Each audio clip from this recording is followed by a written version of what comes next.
So welcome everybody to another episode of the 𝗕𝗂𝗃𝗏 podcast. This sunny afternoon, I'm joined by an individual who's been on the podcast scene with a few people in the past. And I really wanted to get him onto my podcast because I wanted to talk about this person himself, what he is as a person, where he's been, what he's been doing.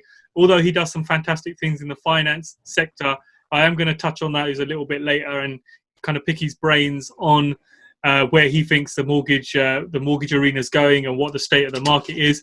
But before that, I want to really kind of get in deep and work out who he is as a person and what makes him tick. So lo and behold, I have Shaz Ahmed here this afternoon from 𝗪𝗍∗ Welcome, Shaz. Cheers, James. Thank you for having me. It was a pleasure. No problems at all, mate. I've been trying to get you on this podcast for a while, but it's never happened because you've been far too busy for my podcast going on all the other podcasts, haven't you? But you know what they say? Best to last year. If I could read your mind, I knew you was going to say that. It's because we're making cheesy dad jokes, basically. That's it, yeah.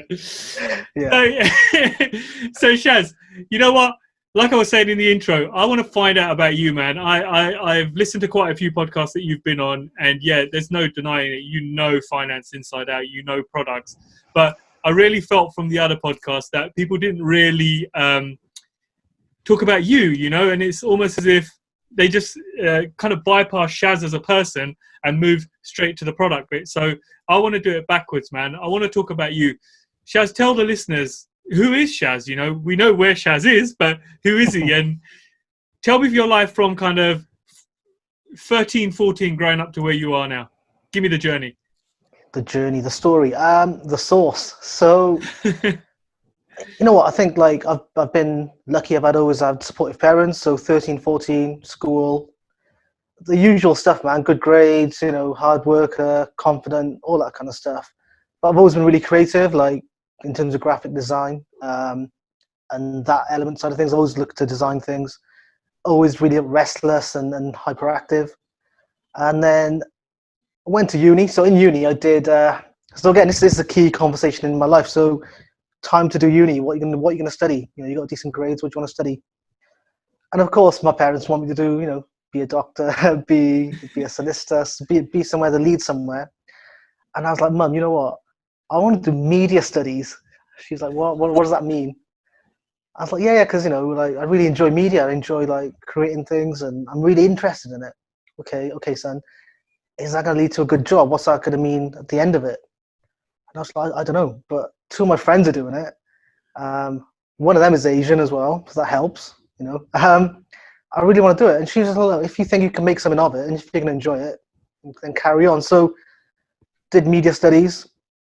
Worst 3 years of uni ever. You just watch films and you watch other people's content and there's no real learning. It's just like, this is an example of good content, make something similar, as opposed to any kind of teaching or methods.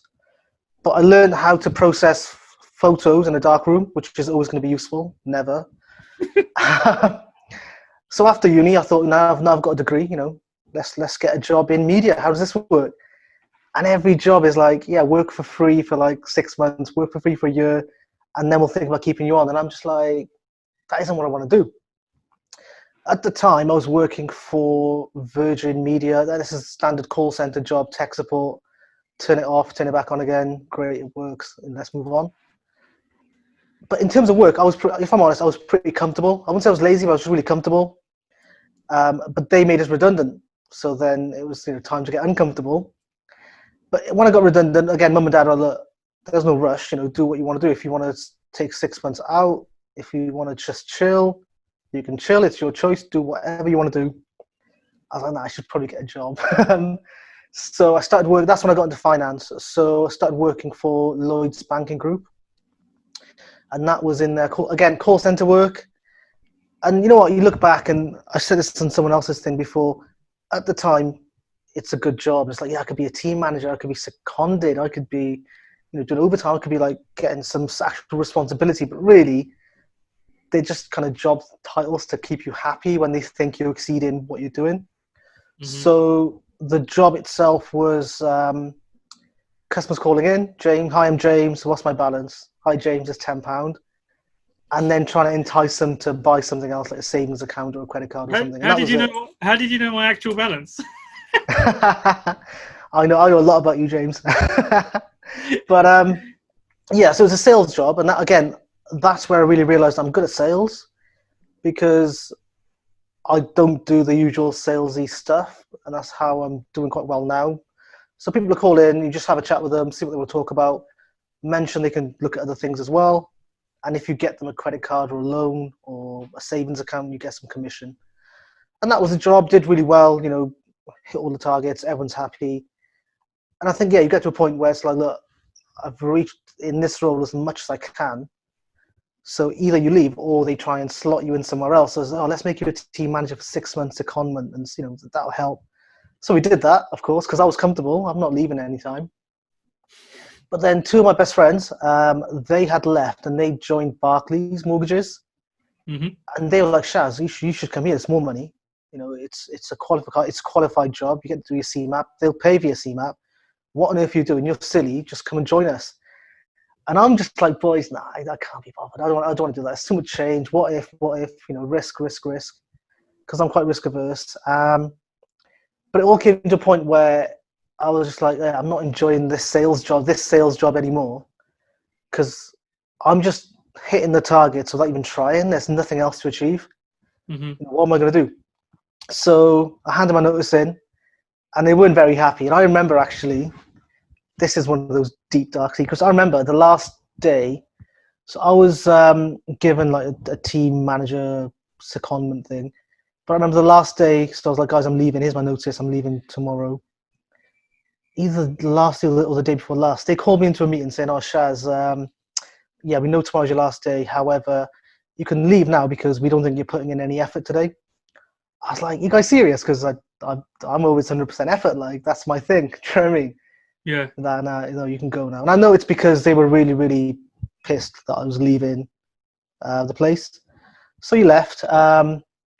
Yeah, and then I joined Barclays a good like 6-7 years ago. Mm-hmm. So Barclays, again, call center. And that's the thing, I think, with a lot of my friendship crew, a lot of, you know, people my age at that time, you'd work in a call center as an easy job unless you were doing your lawyer, your solicitor, your doctor kind of career. But Barclays was good. They paid for your CMAP, which not a lot of businesses do, not even now. And then, you know, I think the issue there was there wasn't much sales involved. But it was good process-wise. So you learn about compliance, learn about anti-money laundering checks, learn about processes and systems. But in terms of how you get the clients, they were just calling in. It was, you know, they were calling in. They wouldn't want to speak to Shaz. They want to speak to Barclays. So you had to rigidly stick to their processes and their kind of T's and C's. And off you go. And whilst I enjoyed it, I really wanted to get back into kind of selling something and get my personality out there and so on. But I was comfortable. So I had no plans. However, they made us redundant. So that's my second redundancy. They were moving all the jobs to Liverpool as well, not even offshore, to Liverpool, right? So there seems to be a bit of a pattern here, Shaz, if I can just stop you. You got so comfortable that you wouldn't leave until they literally forced you out. Forced me out, I know. I'm too comfortable. So, yeah, they moved jobs to Liverpool. And that, again, I think was one of the key turning points, is like what I did next. So I saw a lot of people at Barclays had been there for like 15, 20 years because it was a good job for life as they imagined it. And everyone was panicking, like, oh my God, we're being made redundant. What are we going to do? We can't get another job. And I was like, guys, look, one is you got a CMAP qualification. That actually means something, right? Secondly, we're getting 6 months gardening leave. You're getting paid to do nothing for 6 months. Just chill. You know, take a month out, relax. And you're going to get more money than I am because you've been there nearly double the amount of time I have. So just chill, you know, it'll be fine. So yeah, whilst everyone's panicking, I just took 6 months off and I set up the burger business. Okay. Which we'll come on to as a side kind of distraction. Set that up, and yeah, took the good 6 months off, spent time with my kids, and it was good. It was good. I think I used that time to just be me and just be easy and just, you know, enjoy life. Because when I get into work, I get really into work, because I tend to work all hours. But then, yeah, after the end of the 6 months, there was a mortgage company hiring. and that was like 6 minutes down the road from my house. You know, I could walk to work, and so it was easy. It was comfortable. What is the chances of that? I know. So I went for the meeting, but the guy was talking about things like HMOs and like buy-to-lets and commercial, and I was like, I know exactly what you're on about. Didn't have a clue because we didn't do that in Barclays, you know. But I was like, I could pick this up. I could learn, not a problem. You know, try your best. It was an employed role, but I think a lot of it you'd have to act as if you're self-employed, a lot of work out of hours. But it was fine because I definitely saw the value in it, and there was a few of the brokers in the business who were making a lot of money and enjoying it. And it was like, yeah, fine, this will definitely be good. I left that place end of the year last year. Did they make you redundant? No. You actually left on your own cause. I left. Yes, so we had a mutual decision just to leave. Okay. Right. Just checking. Just checking. Yeah, no, that wasn't redundancy, surprisingly enough. So yeah, left that place. I had a 3-month stint at a mortgage packager where they get business from other mortgage brokers, and I was like, can't do that because I want to speak to customers. I want to be in front of people. I want to network. You know, that's how I've been doing it for the last year. And then so Morgan, who's the managing director at GPS, we've been in touch all throughout. Anyway, like in the mortgage world, it's quite small, and in South Wales, there's a lot of mortgage brokers. Everyone knows everyone to a certain degree. Mm-hmm. So Morgan's always like, if you want to do something, you know, door's always open. I'm happy to have a chat whenever you want. So I rang him, and actually I quit. You know, the 3-month job that I had at a packager, it was literally eating me up. So I quit that job without anything else lined up because I knew I couldn't do that job. Mm-hmm. This isn't me. Like, so yeah, called Morgan. I said, Morgan, let's have a chat. I'm ready now. And he just called me in the office. Like, fine, you can start from tomorrow. It's self-employed. I'm not going to give you any kind of retainer or anything like that. You know, I'll give you as much support as you want, but it's all on you. Head first, you know, go in. And here we are, man. It's worked out for the best. I think that a lot of that as well, like going in deep end, has meant I'm doing all the networking, going all in on social media, you know, using all the sales things that I know. Because people say to me, you know, you're in property, and I'm like, I'm in property to a certain degree. I'm probably more into sales. I think it's more of a sales job as opposed to a property job. But that brings us to today, man. Like, you know, I was in Pakistan when lockdown happened and all this nonsense. We're back now. We're busy. But I wouldn't change what I'm doing. I'm really enjoying what I'm doing. And I think it's a lot of meeting different people. And actually, I enjoy meeting people where I'm not going to do any business with them because it's just, again, so much easier to have a chat. There's no ulterior motive. You are just talking about what they want to do, their desires, their values, and so on. Mm-hmm. Mm-hmm. No, it all sounds very interesting. So, just to recap, so what I can gauge is you did the whole university thing that every, you know, Asian or Indian is kind of expected to do. You know, for anybody listening who isn't an Asian or Indian, you know, your parents really expect you to get an education or get a degree, as they like to call it. Be a doctor, be a barrister, be you know, an optician at worst. Just be an optician. It's like, I have no interest in that. And you know, nowadays they'll even consider a vet. You know, a vet has been added to the list as well. You know, as medical professional, as an honourable job. Yeah. But yeah, it's the same with me, man. You know, down here in London, you were just expected to be good at school, kind of half behave yourself, get out, get a degree, get a job, get married, get a mortgage, have a house, have some kids, and just do that for 45 years of your life, and that's it. You wasn't expected to do anything more. And it looks to me that you would have possibly have got quite comfortable if you hadn't been made redundant. Do you think you may have still been in Barclays if there was an opportunity to carry on working up the ranks?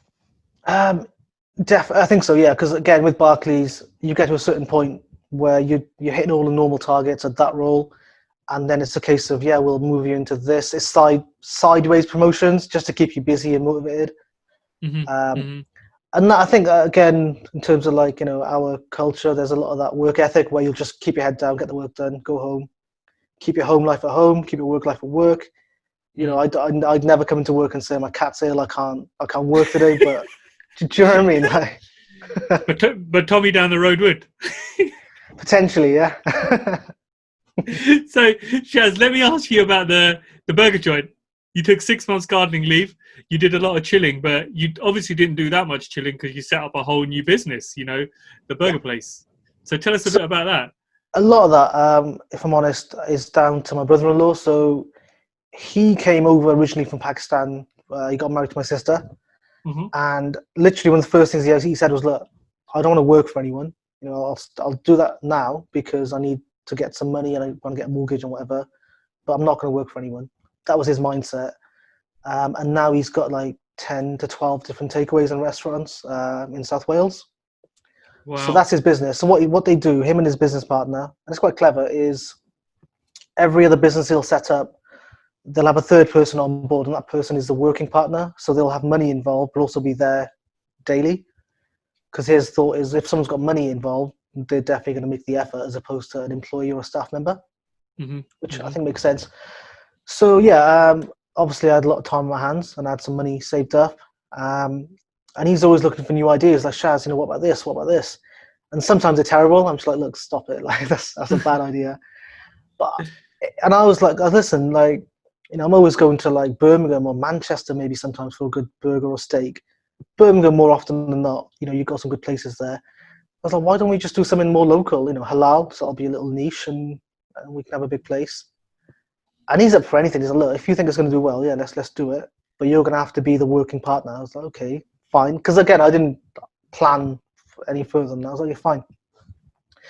So we invested quite a bit of money in that, set that up. And it did really well. I think the challenge I had was I was the working partner. So I had to be there pretty much every day, even if it's about an hour, half an hour, to make sure things are running fine. And it's manageable to a certain degree. But when you're self-employed, which I am now, or in the other role where I was employed but doing stuff out of hours, it gets like, well, you've got to make a choice, you know, what do you want to do? And I had some good advice from another broker who was doing really well. He's like, Shaz, look, you know, I can see on your social media at that time, and I can see when you're speaking to people, you do mention your burger shop a lot. And he goes, it's great, but what do you want to be known for? You know, do you want to be known as the guy who's got a burger shop and does mortgages? Or do you want to be known as this amazing mortgage broker who's got a business? You goes, just focus on what you want to be known for and what you want people to think of you. And that stuck with me. I think that's good advice. And that kind of changed my thought process a bit in terms of how I'm marketing myself. And that's all it is, really, social media. So I still mention it. I still talk about my burger joint, but it's not the first thing I talk about. It just comes up. But I'm enjoying it. And it's something different. But I'm not interested in food. I'm interested. What I enjoyed about that was definitely setting up the business and staff and all that sort of stuff. But generally, the graphic design, making the burgers look good, the aesthetics. You know, when I'm in the kitchen sometimes, if the food doesn't look as good as the photos, I'll send it back. I'll say, guys, like, you can't send that out because there's not enough, you know, the cheese isn't right or something. So that's my thing, is the visuals. I think food has to look good. Yeah. Do you think you'll ever expand the burger shop? Well, this is a world exclusive, Mr. Sahota, on the J2 podcast. Another one. It's the J2 Hub. It's the J2 Hub. Get it right, J2 Hub. My apologies. I'm personally planning actually to exit out with the burger joint. Right. Okay. Just so I can have more time, just generally more time, and also more time to invest. So whether they expand or not, that's their choice. I think the branding's quite strong. They could chain it or franchise it. Yeah. But I need my time back, man. I need time to invest, which I want to start doing because I go to all these events and education stuff. But I just need my time back. I don't want to be there every day. Yeah. No, it's nice that you've made that choice as well, because I think too many times people have got their hands in so many different pies that everything seems to suffer. You know, you can't devote enough time to one thing. And somewhere along the line, you're going to spread yourself too thin and something's got to give. And it's good that you've identified that now, because I know you only as the finance guy. I know you've got a burger joint. You know, I know a few people have said it's a great place as well. But I've always just known you as the man who does the money for people, or Tej's man who does the money. He's my only client, honest to God. But the thing is, like, what people don't know is, so if you're a client of mine, or even if you're a potential client, and I answer your call at 8, 9 o'clock, which I will, I'm probably sat at the burger joint on my laptop. Doing finance stuff, and doing that is really counterproductive. Like you said, you're not focusing on one thing or the other. That choice had to be made. Now, just look, I'm definitely more interested in finance. I'm better at this thing, and this is where I'm heading. Does it frustrate you sometimes when you're in the burger joint and you're doing the books, or you're looking at sales and you're thinking, I don't want to do this. I don't want to do this. I don't want to do this. Well, to a point it did, and that's why I've then made that choice. And I think I was also suffering from just overworking. So when we set it up initially, I was on gardening leave, but then when I started doing the job, I was working like 9 to 5 there, and then probably 6 to 11 in the burger shop most weeks. Now I don't mind, like hard graft is hard graft, and it's worth it. But then to a point you're like, look, what is the end goal? What's the outcome of this? Pros and cons, man. Time is one thing you can't get back. So yeah, and I think what a lot of the younger guys, obviously we're regarded as the old boys because we're well into the 30s. Well, I'm regarded as the older boy.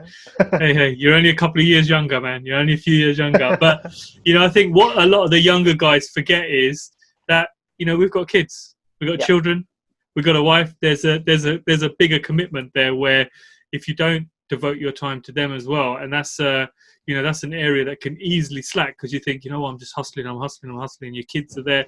Before you know it, you look at your son or your daughter and you think, wow, she's like 10 now.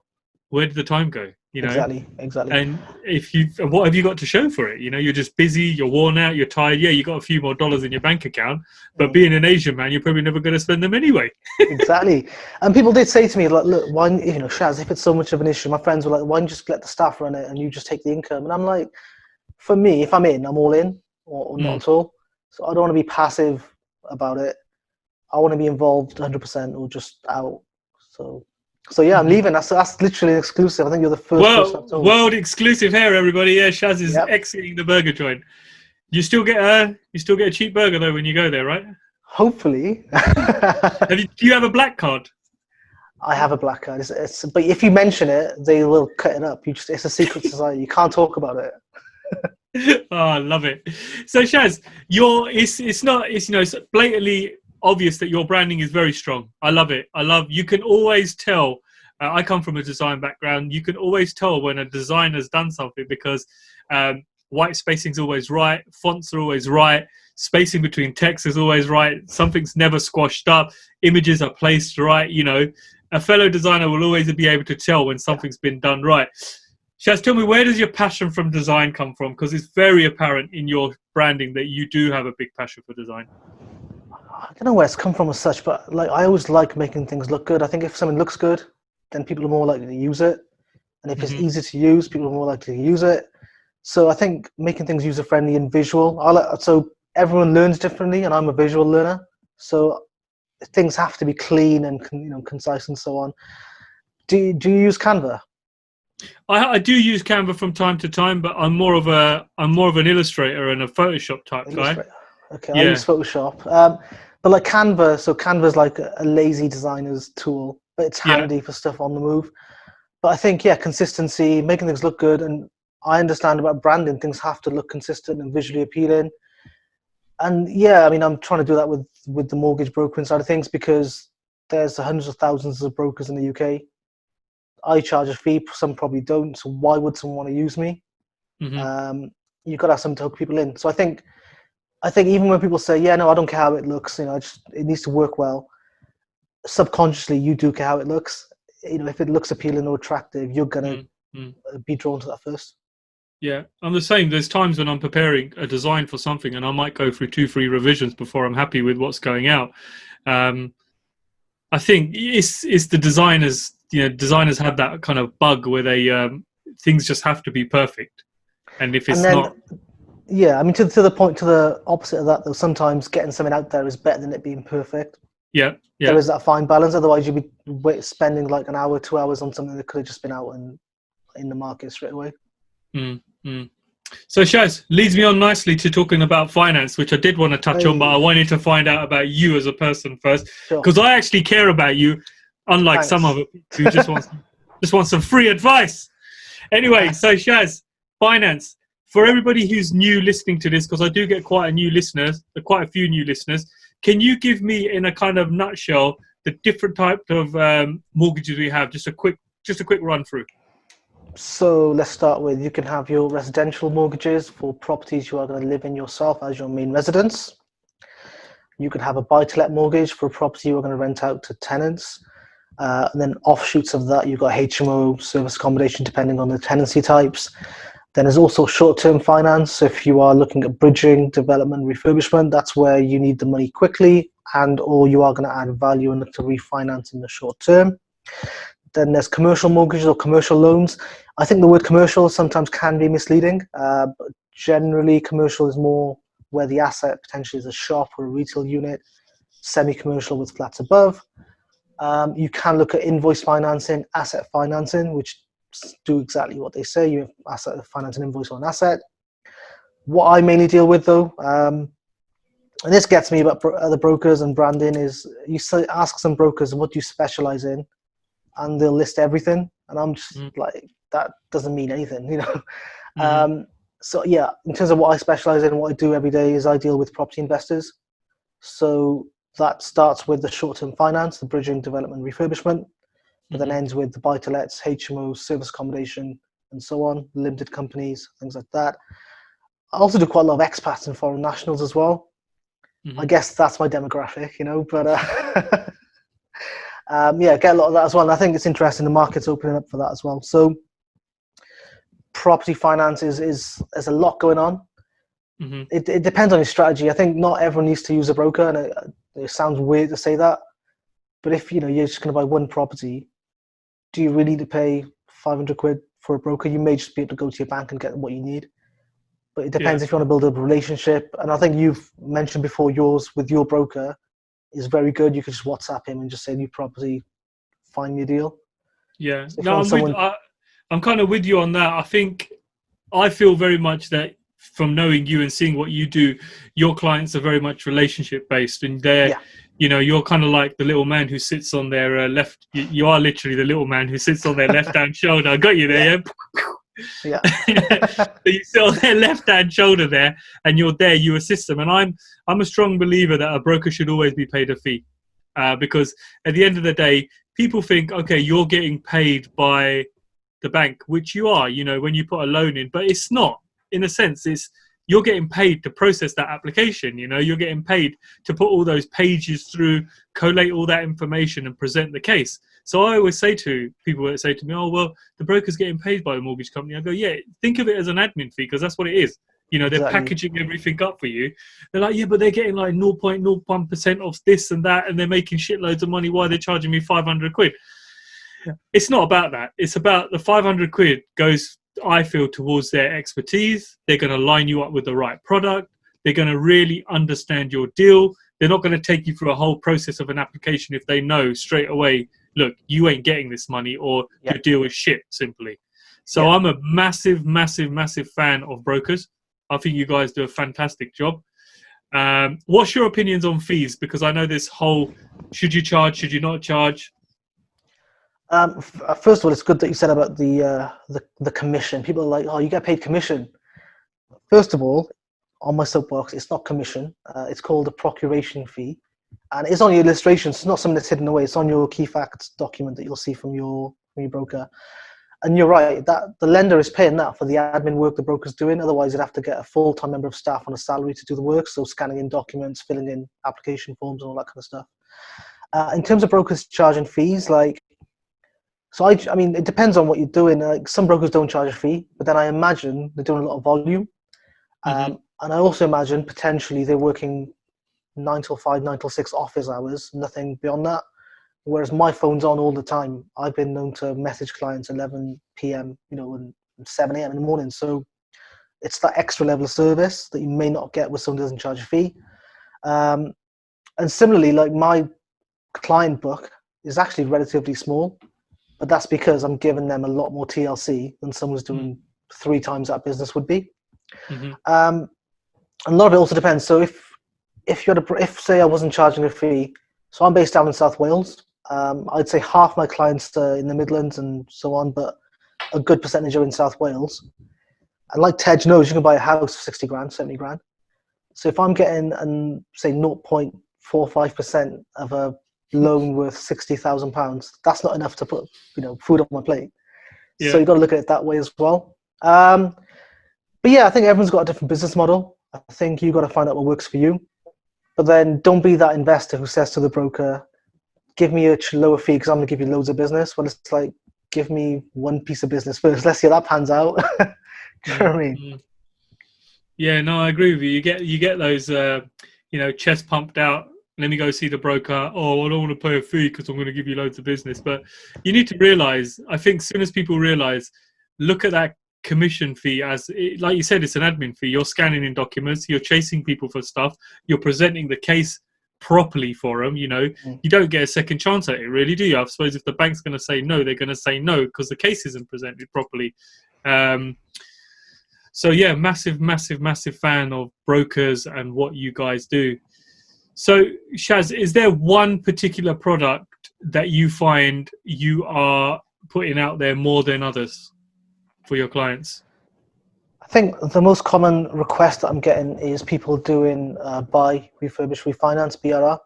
And what they generally want to do is refinance within 6 months. So it's not a specific product, but generally it's finding a lender who is comfortable to lend within 6 months, but also comfortable to actually lend on the improved value. But the issue I think a lot of people have then is, first of all, they'll claim they bought it below market value, when actually it's probably below asking price, and they're two different things. And then secondly, they think it's going to be worth a lot more than actually it is. It's going to be more of an issue now post-COVID, where valuations, you can't really challenge them because lenders are saying, well, the comparables are not valid anymore because of COVID. So you're just stuck with what you got. But yeah, refinancing within 6 months, finding those options is the most common request. With bridging is funny. So you say to some investors, let's talk about bridging finance because that's what you want to do. You want to refinance within 6 months, 9 months. No, it's too expensive, too risky, right? Then you say, okay, well, what about bridge to let? And they're like, yeah, that's great. And I'm just like, well, what in your mind makes that different? Because it's still a bridging loan, still a mortgage on the back end. And they'll say, yeah, the value's guaranteed. I know I can get an exit. Now, to a certain degree, yeah, you can. It means you're mortgageable. You've got a mortgage offer. But there's still a re-inspection to be done. So if you don't do the work that's on your schedule of works, you ain't getting that value. So although it seems more secure, it is to a certain degree. It's not as secure as people think, I don't think. So you're finding bridging and refinance products within 6 months are the most popular? Yeah, and I think a lot of people with bridging don't realise they should be bridging. They've been educated, or they've been told by Dave at the pub, or Ali in the mosque maybe, that you can do buy, refurbish, refinance on a mortgage. And I'm straight like, no chance, So it's like, either do it the right way or just use someone else, because I don't need to have these conversations. No, I hear you. So obviously this week, come Monday or beginning of this week, was probably the official kind of week where most people have gone back to work and offices have started to open, abiding social distancing. How have you seen anything changing this week? Has there been any release of new products? What's the market looking like? Because I feel this week is the first proper week people have been back at work. What's going on in the finance world post-COVID now? Well, post slowly coming out of COVID. Speak for yourself, James. We're in Wales. We're still on lockdown. You see? Are you? Yeah. I mean, we're in the office, but we're all social distance. But yeah, all the shops are closed. Nothing's happening really. Wow. But in terms of finance, lenders are coming back in. So it was interesting. I always find these things interesting because I wasn't working in finance during the market crash before. But it's interesting now is during lockdown and COVID, which lenders carried on lending. So you've had the likes of Paragon and the Mortgage Works who didn't stop. And that to me shows that their finances are secure. One's a bank, one's a building society. It actually means they've got a good funding line. And then you had lenders who completely just paused lending. So you had likes of Foundation Home Loans, and their funding line is private investors who are based offshore. And it just shows how risky they're willing to go, how secure their money is. So Foundation Home Loans are back in the market now. Okay. But annoyingly, so they had two really good products before. One was the short-term let product for Airbnbs and service accommodation, and the other was a pre-6 month refinance product. They've come back in and they don't do either of those anymore. So it's like they can come in and withdrawn that. I kind of see the rationale for not having the short-term let product at the moment because valuers don't think there's a market for it. But I think not having the early remortgage, I don't see the point or the benefit in doing that. But they come back in. Kent Reliance, who are funded by One Savings Bank, they've come back in, and they are, how do you say, they're like a gateway HMO lender. So most lenders for HMO finance need you to have 2 years landlord experience. There's some who'll do slightly less. Kent Reliance will give you a HMO mortgage as long as you own a property, which actually is great. So in theory, you could do a bridging loan to refurbish or convert a property and then refinance with Kent, because at that point you own that property you're refinancing. So they've come back in. Previously, they were just doing remortgages. Now they're doing purchases as well. So, and like HMOs is a big part of what we do, because we deal, let's say, with investors. So I think that'll pick up a lot of business as well.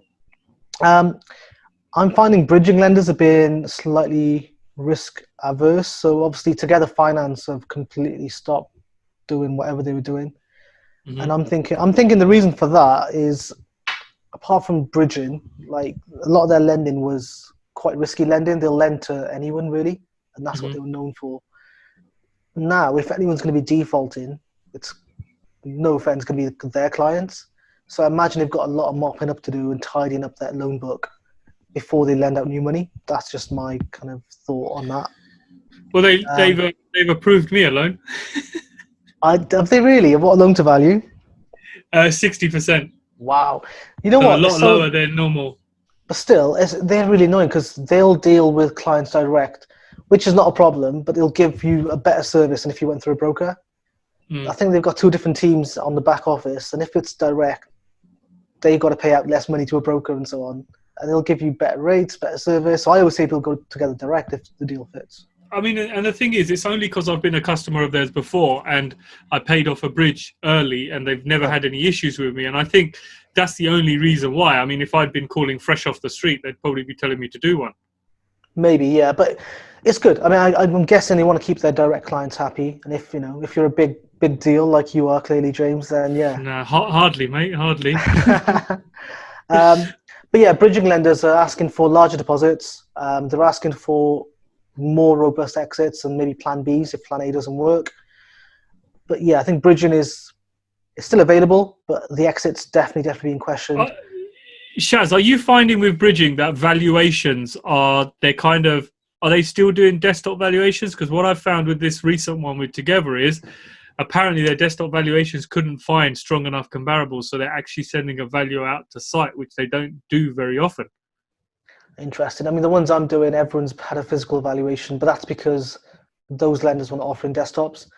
I think, to be fair, I think the desktop solution wasn't a bad idea. It's something that a lot of lenders can look to carry on with, because it saves a lot of time. You still pay for a valuation fee, but it saves time, and the bridge is only going to last for 6 to 9 months. Do they need to have a physical valuation to do that? Yeah. Yeah, the ones that have will be physical.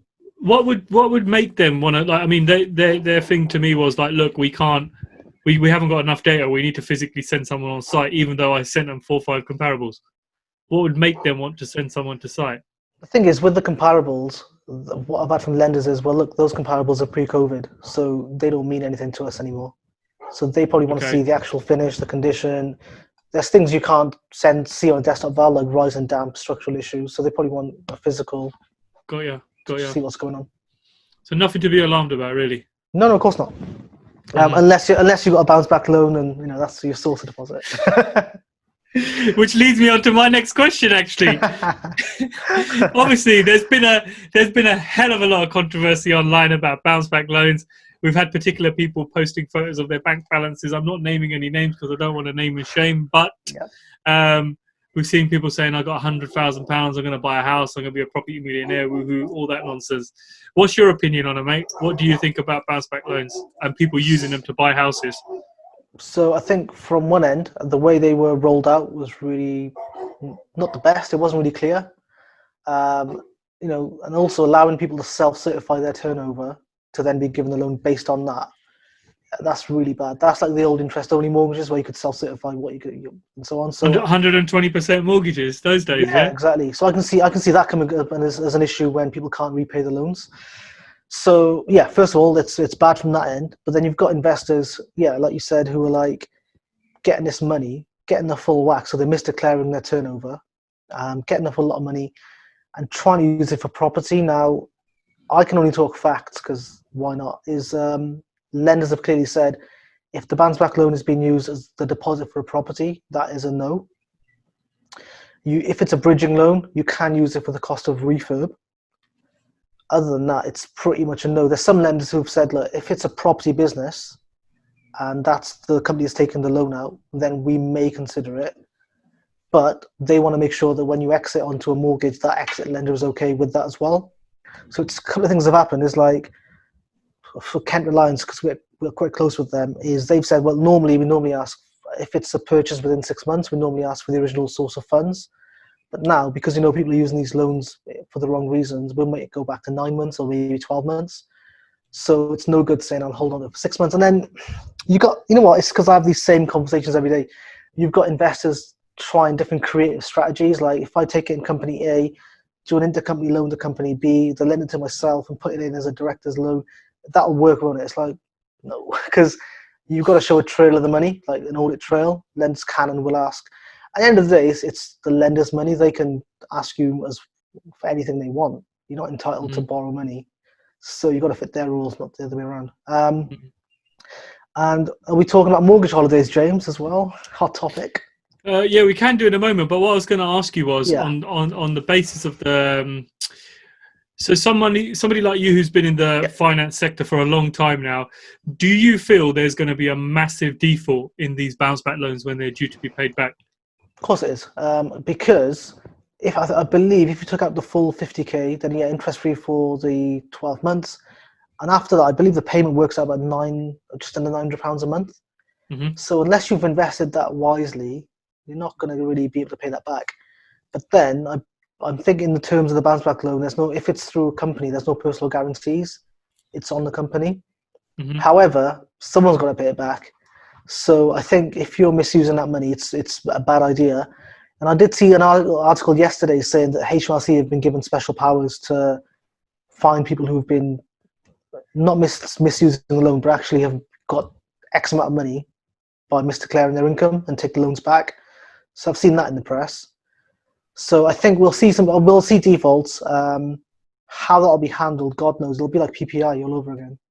Yeah. Because I mean, when I got my solicitor to have a look at a contract for a bounce back loan, he said to me, this is the easiest bit of contract he's seen that somebody's going to be able to wingle their way out of, because there's nothing there. You could have been, a lot of people are going to try and say they were misgiven it, and try and wingle their way out of it. So, that's going to open up a whole new can of worms.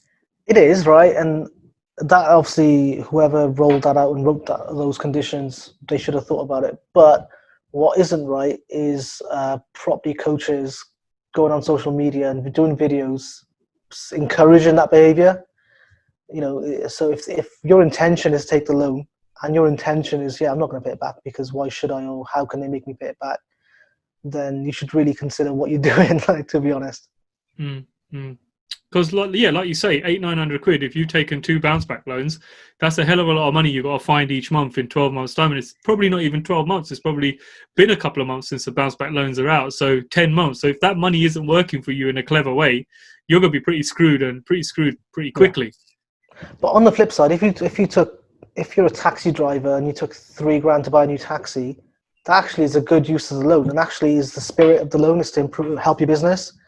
But if you're a taxi driver, you took money in your taxi company to buy a property, that's the wrong thing to do. And I don't agree with it. I'm not the finance police. I sound like I am. I'm not the mortgage police, not the finance police. Just do the right thing, Yeah, everybody knows what the right thing is. It's clearly you can if you need it, you need it. If you don't, you don't. And if you then people know it's wrong because they go on social media asking for validation. It's like, so if I do this, is that okay? Well, the fact you haven't to ask means you probably know it's not. And no one on social media should be agreeing with you or giving you the encouragement. But sometimes I'm on Facebook, and I'm on Facebook a lot because it's part of what I do daily. And I'm just face palming at people's replies and people's threads. like, do what you got to do, but don't broadcast it. That's the issue. Do you know what I mean? Yeah, don't take X amount of money and then start asking people for advice on a new laptop and stuff. That's just a no-no. It's a naughty one. Yeah. It's blatant, isn't it? It's too much. Like, So tell me, mortgage holidays. That was another big one. What's going on with them? Have they extended them for 6 months now as well? I think they're going to extend till October, I believe. So 6 months in total. It's a funny one, man. So like Mr. Rishi Sunak, you know, he's so popular. He's got a money tree. He's printing off money. So these I mean, they shouldn't have called them mortgage holidays in the first place, because it's definitely not a holiday. It's like a deferred payment. You have to pay it back. And then, yeah, it's not going to affect your credit score or your credit rating, which is fine, but it's still going to be reported on your credit file. And then lenders are free to underwrite that as they wish. So the feedback we've had from lenders, and this is what I mean, I'm keeping stuff factual as opposed to my opinion on that. So what lenders have said is, look, if it's a mortgaged holiday on a buy-to-let property, we'll be very, very unlikely to lend. And the reason for that is, what that's telling us is this property investor wants to be a serious landlord property investor, couldn't even handle the month or two of voids. You know, forget COVID and stuff like that. As a landlord, you are going to have some voids at some point in your lifetime. And they say they couldn't handle it and they had a holiday straight away. If it's on a residential mortgage, that's different. We can take a view on it because that's their personal income that's been impacted. But on a buy-to-let, I think people rushed for it straight away. What they should have done and what the government should have said is, look, if you need this money, what the first thing you should do is speak to your tenants. If they can't pay you the money, ask them to apply for X, Y, and Z because there's support available for them. If they can't get the support, it's going to take 3-4 months because a lot of this stuff is delayed. Then you may want to consider taking one of these holidays. But that's not how it was pitched. So I don't blame investors for it. I think it just wasn't rolled out properly. But it is impacting future lending. Well, I mean, from a personal point of view, I've got a HMO where I haven't had no rent for 4 months, and you know it's an expensive old place to run. I'm owed around £12,000 on it, and the tenants weren't working with me. So, and the mortgage is hefty on it. So, I genuinely had to take a mortgage holiday on that one because, you know, like you said, I could have cash flowed it, I could have rode it, but when you've got other active projects going on at the moment or refurbs going on, you think to yourself as an investor, why not? But it's a very good point you made that, yes, at some point it will get flagged. And I think my only saving grace is that HMO is the only property that I own that's outside of my limited company. So I'm kind of hoping that it's never seen there, but you just never know, you know? What you'll find now is, so lenders are asking upfront additional questions. So they're making you sign statements. So how have you been impacted by COVID? How are you going to plan to cover repairs and voids?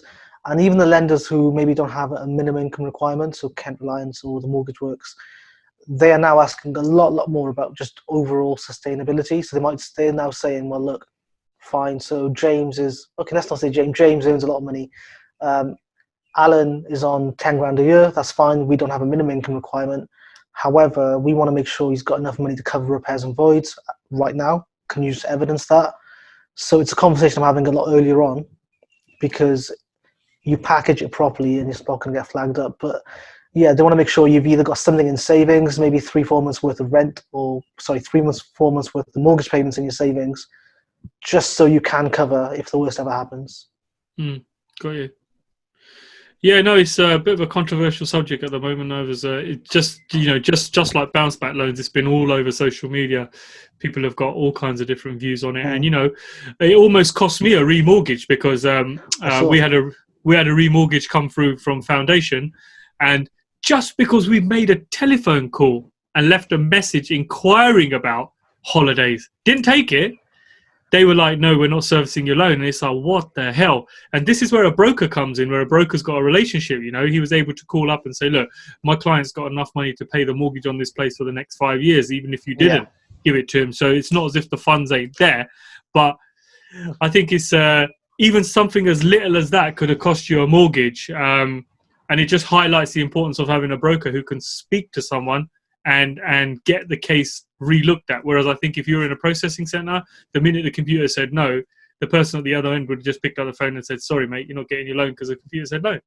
Yeah, definitely. I think relationships, it's definitely in specialist lending, so buy-to-lets and HMOs and bridging, it's a lot of relationship building. You have to have a good relationships with the underwriters, with the business development managers, because although they don't play favorites, you know, if you've got a good relationship, you can call them up and they can maybe try and swing things your way. So, Shaz, I want to ask you a question. I spoke to Saif about this, Saif Rahan. I don't know if you remember the podcast. It's something that I threw him on and he was a bit taken back that I asked him. Now, you're obviously from the Islamic faith, you know, and I know your faith is very important to you. How important is your faith in your day-to-day running of what you do with finance? Because I know there is a bit of a controversy, isn't there, where there's certain things in the Islamic faith on working with money, loans, borrowing. I know there's halal mortgages and things like that. Tell me a bit more about that, man. Tell me about the faith and how sometimes it can impact people's decisions on borrowing money. Definitely. So, in terms of the faith and Islam, we're not meant to be dealing with or selling anything that's interest bearing. Interest essentially is not allowed.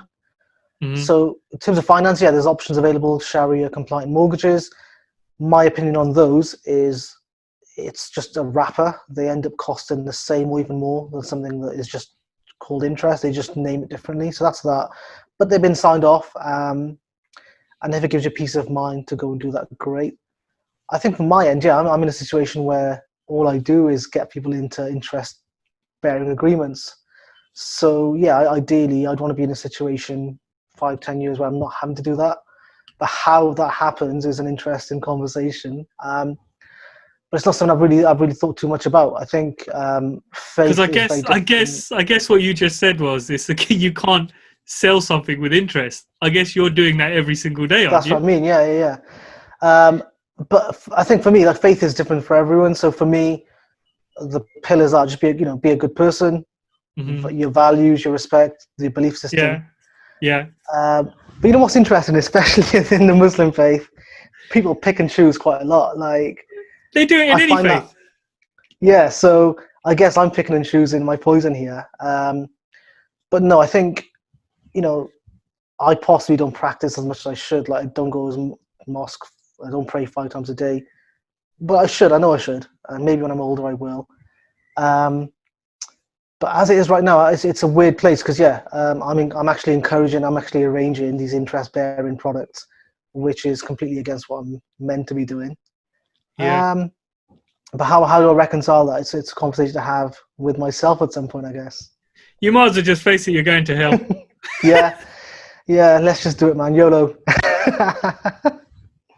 I love touching on that subject because, like you say, man, it's I know Saif does it very, very well. Where the way he structures his deals is and he's so, like, he won't change anything unless it compromises his faith. And I've got a lot of respect for him in the sense that he does that. But you're 100% right. I've spoken to a few people, and I think they pick the parts that suit them out of faith, and they leave the bits that don't kind of fit in with their day-to-day running of their business and chuck them to the sides. Yeah, it's like because technically you shouldn't get a residential mortgage, for your first house to live in.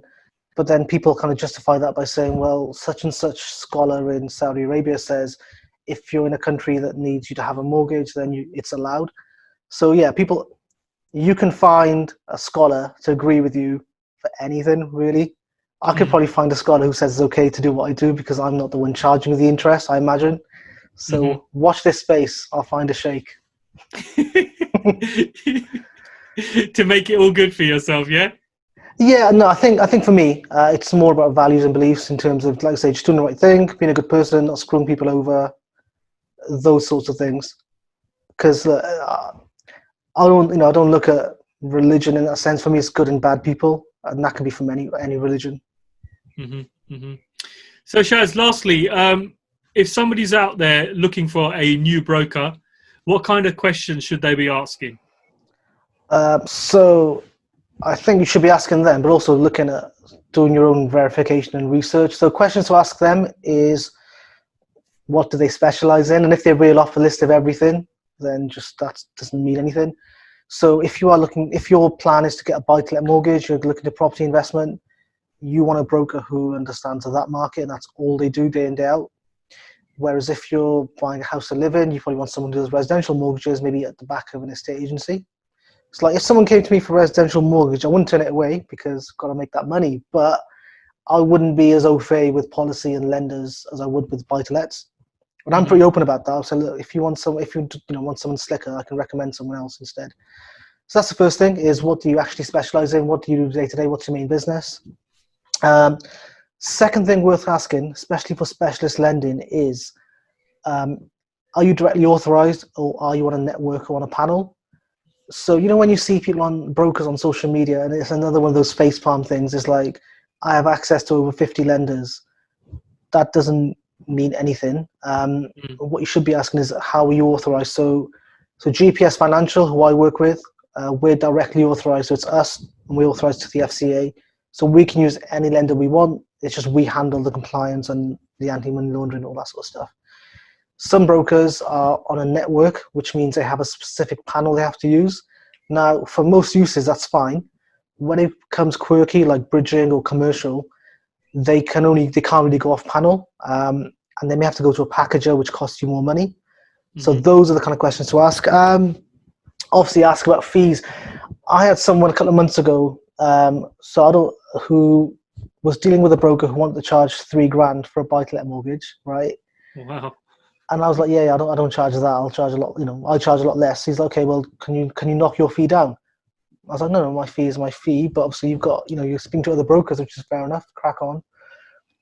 He's like, oh no, Shaz, you know what? That other broker, he started at $3,000. Now he's come down to, I think he's at like 750. The fact that he keeps knocking it down is giving me less confidence, because he's obviously just making these numbers up. So talk about fees, and if they're trying to hide it, if it's like a closed discussion, they're not the one for you. If someone's open and transparent, secure about their offering, you want to work with them.